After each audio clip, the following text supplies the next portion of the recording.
नमस्कार, आप देख रहे हैं टीएनपी न्यूज। मैं हूं आपके साथ दीपिका ओझा। टीएनपी न्यूज के खास कार्यक्रम अपना उत्तर प्रदेश में आपका स्वागत है। चलिए शुरुआत करते हैं खबरों की। योगी आदित्यनाथ सरकार ने शासन स्तर पर 12 आईएएस अधिकारियों का तबादला किया है। राज्य सरकार ने सभी आईएएस अफसरों को शासन और विभागों में तैनात किया है। बता दें कि राज्य सरकार ने आजमगढ़ से डीएम के पद से हटाए गए आईएएस अफसर अमृत त्रिपाठी को योजना विभाग में स्पेशल सेक्रेटरी के पद पर भेजा है। साथ ही राज्य सरकार ने सुरेंद्र प्रसाद सिंह को कानपुर नगर का अपर श्रम आयुक्त बनाया है, जबकि आशुतोष निरंजन विशेष सचिव योजना विभाग के रूप में तैनात किए गए हैं। वहीं रक्षाबंधन के अवसर पर प्रदेश की महिलाओं को योगी सरकार ने बड़ा तोहफा दिया है। योगी सरकार ने रक्षाबंधन के अवसर पर राज्य सड़क परिवहन निगम की सभी बसों में महिलाओं की यात्रा निःशुल्क करने का फैसला किया है। यानी राखी के दिन किसी भी महिला को टिकट लेने की कोई जरूरत नहीं है। वे 48 घंटे तक आराम से मुफ्त में सफर कर अपने भाइयों को राखी बांधने आ जा सकती हैं। प्रदेश के राज्य मंत्री रघुराज सिंह मेरठ दौरे पर हैं, जहां उन्होंने सपा प्रमुख अखिलेश यादव और कांग्रेस नेता राहुल गांधी पर जमकर निशाना साधा। राज्य मंत्री ने अखिलेश यादव और राहुल गांधी को देश का पप्पू बताया। उन्होंने दोनों नेताओं पर निशाना साधते हुए कहा कि दोनों सोने की चम्मच लेकर पैदा हुए हैं। आगे सपा प्रमुख पर तंज कसते हुए उन्होंने कहा कि अब तो उनकी बिरादरी भी उनसे खिसकती नजर आ रही है। अखिलेश ने भरसक कोशिश की, लेकिन यूपी में सरकार नहीं बन पाई, लेकिन वो कामयाब भी नहीं हो पाए हैं। अब इसके बाद उन्हें कोई मौका नहीं मिलेगा। उनको तो देखिए, देश के पप्पू राहुल गांधी हैं, ऐसे ही वो सोने की चम्मच लेके पैदा हुए हैं। तो अखिलेश जी भी हमारे उत्तर प्रदेश के पप्पू हैं। उन्होंने भरसक कोशिश कर ली कि दोबारा में सरकार बन जाएगी, तो अब वो विफल हो गए। अब इसके बाद कभी मौका है नहीं कि दोबारा सरकार बने। अब उनके पास से उनकी बिरादरी खुद खिसकने जा रही है। तो ऐसी स्थिति में अब तो जो हिंदू हित की बात करेगा वही देश पर राज करेगा, ऐसा उत्तर प्रदेश में स्थिति हो गई है। अब उनके पास कुछ चारा नहीं है, तो कुछ ना कुछ तो कहना है उनको। वहीं बीजेपी पिछड़ा वर्ग 3 दिनों से अपने प्रदेश के कार्यकर्ताओं को पार्टी और सरकार की नीतियों से अवगत कराएगा। प्रशिक्षण वर्ग के माध्यम से कार्यकर्ताओं को प्रशिक्षित किया जाएगा। 2024 के लिए ओबीसी मोर्चा 24 की तैयारी, 80 सीट हमारी के संकल्प के साथ कार्यकर्ताओं को अपने अपने क्षेत्र में लग जाने का आह्वान कर प्रशिक्षण शिविर लगाने की बात कही गई है। इसी कड़ी में पार्टी की तरफ से प्रेस कॉन्फ्रेंस की गई है। इस दौरान पिछड़ा वर्ग मोर्चा के प्रदेश अध्यक्ष नरेंद्र कश्यप ने बताया कि बहुत ही हर्ष का विषय है कि वाराणसी में श्री काशी विश्वनाथ की पावन धरती पर बीजेपी पिछड़ा वर्ग मोर्चा अपना 3 दिवसीय प्रशिक्षण शिविर hotel the Amaya cantonment Nadesar Varanasi में लगने जा रहा है, जिसमें केंद्र और प्रदेश के वरिष्ठ नेताओं, संगठन के वरिष्ठ पदाधिकारियों और प्रदेश सरकार के मंत्रियों का मार्गदर्शन प्राप्त होगा। वहीं प्रदेश में बीते दिनों 2 सीटों पर एमएलसी चुनाव हुआ। इस चुनाव में दोनों ही सीटों पर बीजेपी की जीत तय थी, लेकिन इसके बाद भी समाजवादी पार्टी ने कीर्ति कोल के रूप में अपना उम्मीदवार उतार दिया। हालांकि नामांकन की जांच में कीर्ति कोल का पर्चा रद्द हो गया था, जिसके बाद विपक्ष की पार्टियों ने अखिलेश यादव पर जमकर निशाना साधा था। अब इस पूरे मामले में पहली बार सपा प्रमुख ने अपनी प्रतिक्रिया दी है। सपा प्रमुख ने कहा, ये थोड़ी पुरानी खबर हो गई है, लेकिन हम स्वीकार करते हैं ये हमारे ऑफिस की गलती है। वहीं मुख्तार अंसारी के काफिले पर हमले के मामले में 13 साल जेल में बंद रहे माफिया ब्रजेश सिंह अब बाहर आ चुके हैं। ब्रजेश सिंह को इलाहाबाद हाई कोर्ट से जमानत मिली है, लेकिन जैसे ही ब्रजेश सिंह जेल से बाहर आए, तब से प्रदेश की राजनीतिक बयानबाजी का दौर शुरू हो चुका है। ब्रजेश सिंह के बाहर आने पर सपा प्रमुख अखिलेश यादव ने कहा, मुझे याद आ रहा है कि वाराणसी के लोग बताते थे कि सरकार के लोग उनके साथ वाराणसी जेल में 3-3 घंटे बैठते थे। उनका बाहर आना तो स्वाभाविक है, ये कोर्ट का फैसला है और कोर्ट का फैसला तो सबको मानना ही पड़ेगा। बता दें कि ब्रजेश सिंह को वाराणसी जेल से रिहा कर दिया गया है। वे 2009 की चट्टी हत्याकांड के मामले में जेल में बंद थे, जहां मुख्तार अंसारी के काफिले पर हमला किया गया था। वहीं सपा विधायक आजम खान को मेदांता अस्पताल में भर्ती कराया गया है। मिली जानकारी के अनुसार उनके फेफड़ों में संक्रमण की शिकायत है। क्रिटिकल केयर की टीम उनकी निगरानी कर रही है। अस्पताल से मिली जानकारी के अनुसार सपा विधायक की फिलहाल हालत स्थिर है। बता दें कि बीते दिनों सपा नेता और विधायक मोहम्मद आजम खान के फेफड़े में निमोनिया और सांस लेने में तकलीफ की बात सामने आई थी, जिसके बाद उन्हें लखनऊ स्थित मेदांता अस्पताल के आईसीयू में भर्ती कराया गया था। अब एक बार फिर से उनकी तबीयत खराब होने की खबर सामने आ रही है, जिसके बाद उन्हें इलाज के लिए मेदांता अस्पताल में भर्ती कराया गया है। वहीं शाहजहांपुर में बढ़ती महंगाई को लेकर कांग्रेस पार्टी के कार्यकर्ताओं ने जमकर विरोध प्रदर्शन किया। कांग्रेस कार्यकर्ताओं ने दूध, दही, आटे पर लगी जीएसटी और लगातार बढ़ रही महंगाई को लेकर सरकार पर जमकर निशाना साधा। और इस दौरान कांग्रेस पार्टी के जिला अध्यक्ष रजनीश गुप्ता ने कहा कि पेट्रोल, डीजल, गैस सिलेंडर से लेकर दूध, दही, आटे पर भी जीएसटी लगाने के बाद संसद में सरकार खड़े होकर कहती है महंगाई नहीं है। सरकार को महंगाई दिख नहीं रही है, वहीं लगातार महंगाई बढ़ती जा रही है, जिससे जनता त्रस्त है। सरकार को तो कहीं दिख नहीं रही है, वो संसद में खड़े होकर कह देते हैं कि महंगाई नहीं है। मैं आपसे पूछना चाहता हूं कि आपको सिलेंडर, आपको पेट्रोल, आपका रिचार्ज, आपके बच्चों के फीस, आटे पे जीएसटी, दूध दही पे जीएसटी, क्या ये जायज़ है? क्या महंगाई नहीं है?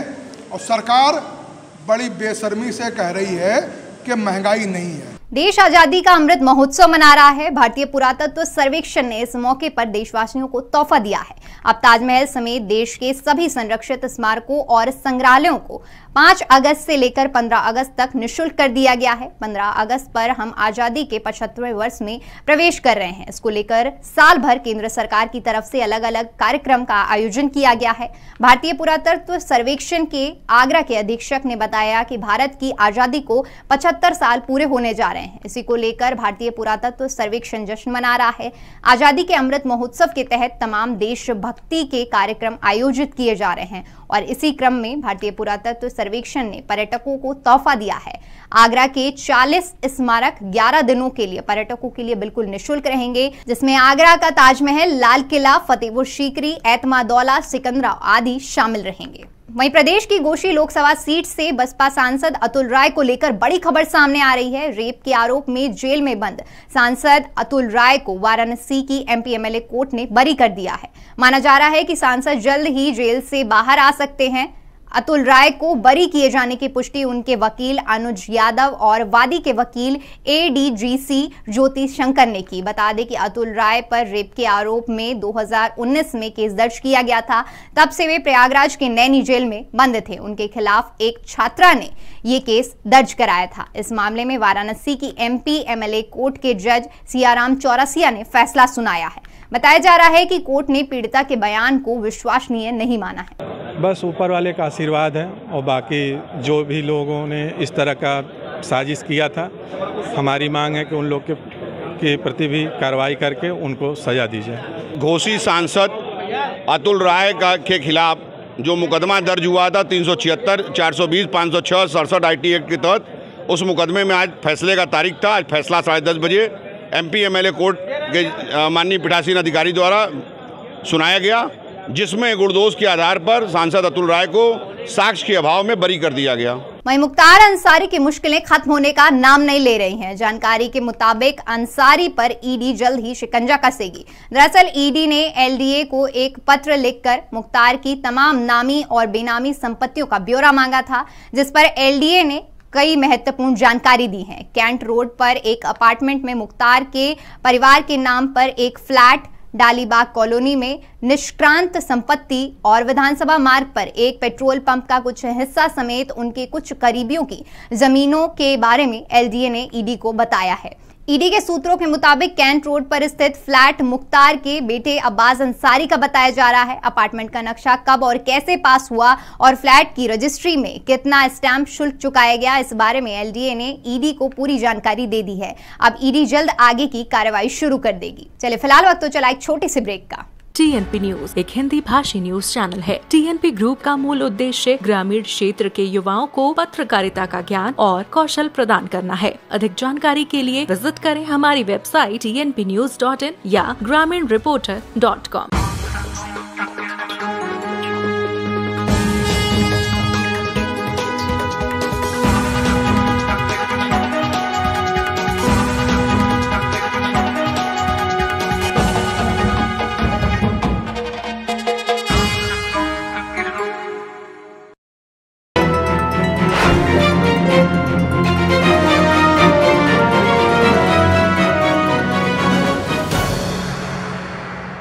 ब्रेक के बाद एक बार फिर से आपका स्वागत है। रुक करते हैं अगली खबर का। नोएडा स्थित सुपरटेक ट्विन टावर को लेकर खबर सामने आई है।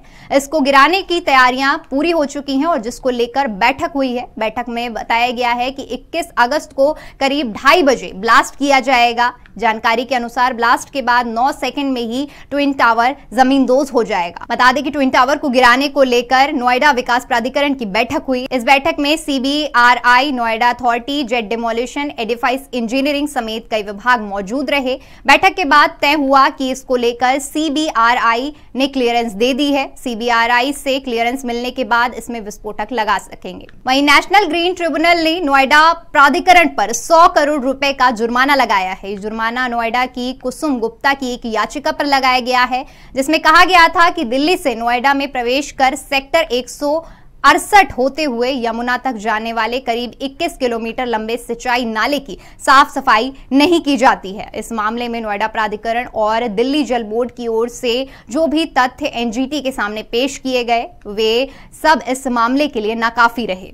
नेशनल ग्रीन ट्रिब्यूनल ने माना कि नाले की वजह से पर्यावरण को काफी नुकसान हुआ है। NGT ने कहा कि यूपी और दिल्ली के मुख्य सचिव स्तर के अधिकारी इस मामले को गंभीरता से लेते हुए संबंधित अथॉरिटी की जिम्मेदारी तय करें और अधिकारियों के खिलाफ एक्शन लिया जाए। साथ ही NGT ने कहा कि अध्यक्ष CPCB, अध्यक्ष DPCC और अध्यक्ष UPCB की एक संयुक्त कमेटी बनाई जाए और 3 महीने में रेमेडी एक्शन का प्लान बनाया जाए। वहीं आजादी के 75वें स्वतंत्रता दिवस के अमृत महोत्सव पर बहराइच में मदरसों के बच्चों ने तिरंगा यात्रा निकाली। इस यात्रा को जिले के आला अधिकारियों के साथ मदरसे के तमाम मौलानाओं के साथ हरी झंडी दिखाकर रवाना किया गया। शहर में निकाली गई इस तिरंगा यात्रा की खास बात यह भी थी कि छात्रों के साथ साथ मुस्लिम छात्राएं भी इस तिरंगा यात्रा में शामिल हुई। इस यात्रा के दौरान डीएम ने सभी बच्चों को आजादी में योगदान और शहीद होने वाले महापुरुषों के बारे में बताया। उन्होंने कहा कि महापुरुषों के